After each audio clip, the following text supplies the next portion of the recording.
ہرقل نے ان کے پاس قریش کے قافلے میں ایک آدمی بلانے کو بھیجا، اور اس وقت یہ لوگ تجارت کے لیے ملک شام گئے ہوئے تھے، اور یہ وہ زمانہ تھا جب رسول اللہ صلی اللہ علیہ وسلم نے قریش اور ابو سفیان سے ایک وقتی عہد کیا ہوا تھا۔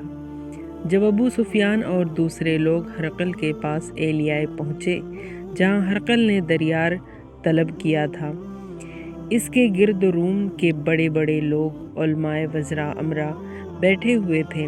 ہرقل نے ان کو اور اپنے ترجمان کو بلوایا، پھر ان سے پوچھا کہ تم میں سے کون شخص مدعی رسالت کا زیادہ قریبی عزیز ہے؟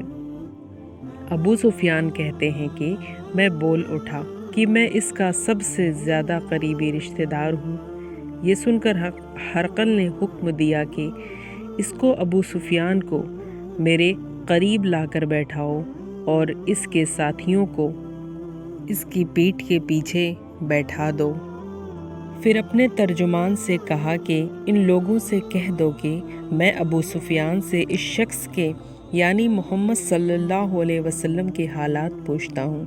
اگر یہ مجھ سے کسی بات میں جھوٹ بول دے تو تم اس کا جھوٹ ظاہر کر دینا۔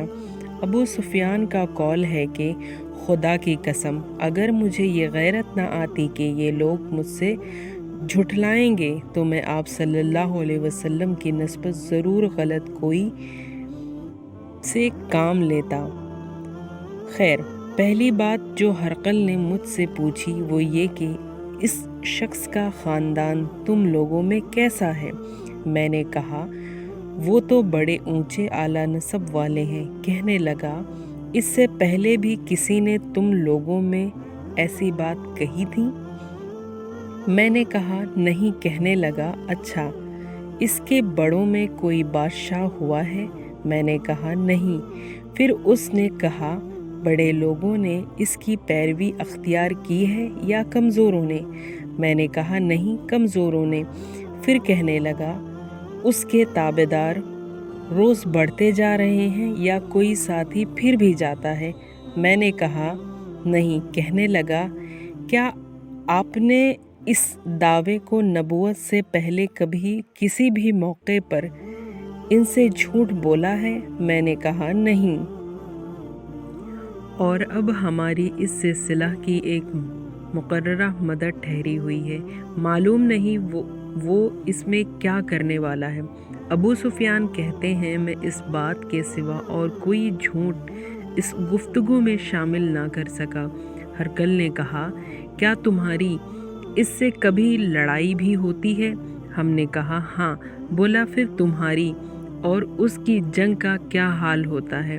میں نے کہا لڑائی ڈول کی طرح ہے، کبھی وہ ہم سے میدان جنگ جیت لیتے ہیں اور کبھی ہم ان سے جیت لیتے ہیں۔ پھر ہرقل نے پوچھا وہ تمہیں کس بات کا حکم دیتا ہے؟ میں نے کہا وہ کہتا ہے کہ صرف اللہ ہی کی عبادت کرو، اس کا کسی کو شریک نہ بناؤ، اور اپنے باپ دادا کی شرک کی باتیں چھوڑ دو، اور ہمیں نماز پڑھنے اور سچ بولنے، پرہیزگاری اور صلہ رحمی کا حکم دیتا ہے۔ یہ سن کر پھر ہرقل نے اپنے ترجمان سے کہا کہ ابو سفیان سے کہہ دے کہ میں نے تم سے اس کا نسب پوچھا تو تم نے کہا کہ وہ ہم میں سے اعلیٰ نسب ہے، اور پیغمبر اپنی قوم میں اعلیٰ نسب ہی بھیجا جایا کرتے ہیں۔ میں نے تم سے پوچھا کہ یہ بات تمہارے اندر اس سے پہلے کسی اور نے بھی کہی تھی؟ تم نے جواب دیا کہ نہیں۔ تب میں نے اپنے دل میں کہا کہ اگر یہ بات اس سے پہلے کسی نے کہی ہوتی تو میں سمجھتا کہ اس شخص نے بھی اسی بات کی تلقین کی ہے جو پہلے کہی جا چکی ہے۔ میں نے تم سے پوچھا کہ اس کے بڑوں میں کوئی بادشاہ بھی گزرا ہے؟ تم نے کہا کہ نہیں۔ تو میں نے دل میں کہا کہ ان کے بزرگوں میں سے کوئی بادشاہ ہوا ہوگا تو کہہ دوں گا کہ وہ شخص اپنے آباء و اجداد کی بادشاہیت اور ان کا ملک دوبارہ حاصل کرنا چاہتا ہے۔ اور میں نے تم سے پوچھا کہ اس بات کے کہنے یعنی